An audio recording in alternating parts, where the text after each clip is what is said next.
Welcome back, guys, to DeeterPlays. So this last weekend was RDC, so we learned a lot about the Roblox news coming out, from premium memberships to user-generated content to more money for the devs to even more. So stick around, and we're going to go over those highlights from the keynote from David Baszucki and from some of the other stuff that's been going down in the Roblox platform. Alright, so just in case you guys don't know what RDC is, Roblox Developers Conference, and they went and they talked about a lot of their missions and what they're trying to do moving forward. So the first mission that David talked about here during his keynote speech was that they wanted to build a global platform. They want to increase the amount of people around the world who are playing Roblox. Now, their goal here says that they want to support over 1 billion hours of engagement a month in the platform by 2021. And in order to do that, they are going to focus on international growth. They have a lot of the users playing here in the US and in Canada, but they don't have as much of a presence over in like China and Japan and Korea and other parts of the world. So one of their big goals moving forward here for the next couple of years is to try to increase the amount of people who are playing around the world, which means they're also going to try to put together certain programs like the incubator and the accelerator. They want to expand different languages. They just want to build the community to be more international and around the entire world. And another thing that they emphasize is they don't want people to grow out of the platform. So they put together a little graph here to kind of show you the growth of people that are over the age of 13. So part of keeping people on the platform, they say, you know, over the age of 13, as they get older, you know, sometimes people tend to not spend as much time on the platform. But lately, it's been growing, and they're trying to make that continue to grow. So they want to improve the graphics, the looks, the storylines, and they also pulled out these arthro or anthropomorphical packages that they've got that look a little bit more realistic and it's like a little bit more like the kind of games that you'd see in like Xbox and PlayStation and that kind of stuff. So they want to age up the platform. Also, they've got a bunch of Roblox toys that have been sold. They even put up this little graph here that shows from Sunrise, Florida up to Montreal, Canada. If you were to take all of the toys that they've sold and line them like next to each other, it would form a line all the way from Florida to Montreal. I'm thinking, I mean, I have quite a few toys myself, so I'm thinking that my collection could probably cover at least one of those states. It doesn't mention that they're laying them like the long ways or the short way, like they were actually going to be in line with each other, but that's not really as important. But they're going to be selling a lot more of those and emphasize that developers are going to get more of those. So here, they also want to be top of the charts. The Xbox, the App Store, the Google Play Store. They've been doing pretty well, and it sounds like in a lot of those, especially in the iPad, that it's one of the top, one of the most popular ones. So one of their goals is to maintain their spot in the top. They want to maintain the top 3 for the App Store, for Apple, or for Google, or for Xbox, and they want to make sure that they can continue to expand the platform to those and maintain the popularity on those as well.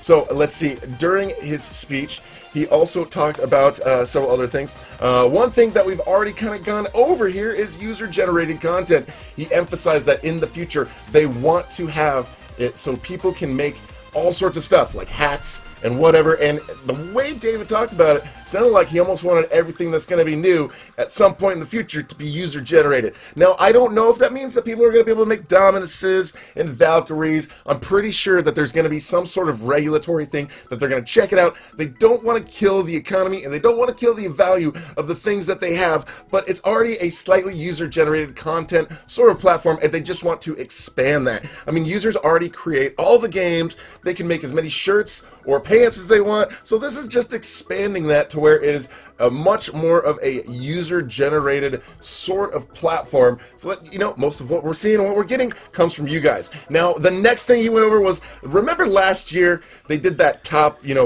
what's going to happen in the next 5 years, and these are our predictions. Well, they did a little update on those same points. So no country with more than 50%. Sounds like it's going to be hard. Sounds like within the next 5 years it's going to be difficult to have more than 50% of the developers in other countries, because right now they're just basically in the US, well, at least a large percentage and majority of them.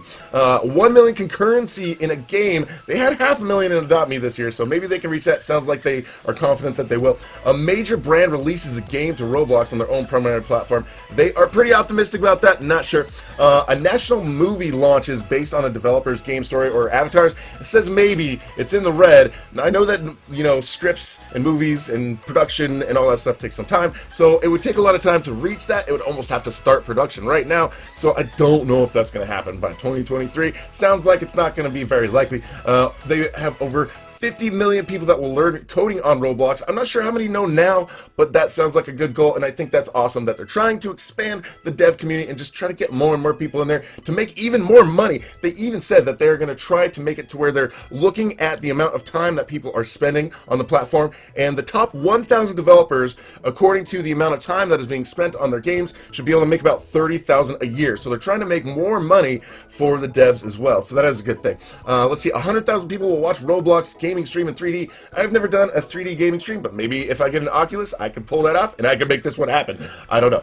50% of the toys sold in the US will have a Roblox scan tag, and I think that means even other toys that aren't just Roblox toys. Let's see, a Roblox developer will earn $50 million in a year. That is crazy. That's a lot of money, and I'd like to see that happen, and dang, I'd like to get in on that. Let's see, a 100-person company developing on Roblox.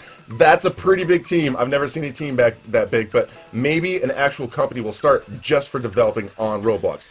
Number one, the president will mention his Roblox on camera. I don't think that one's going to happen.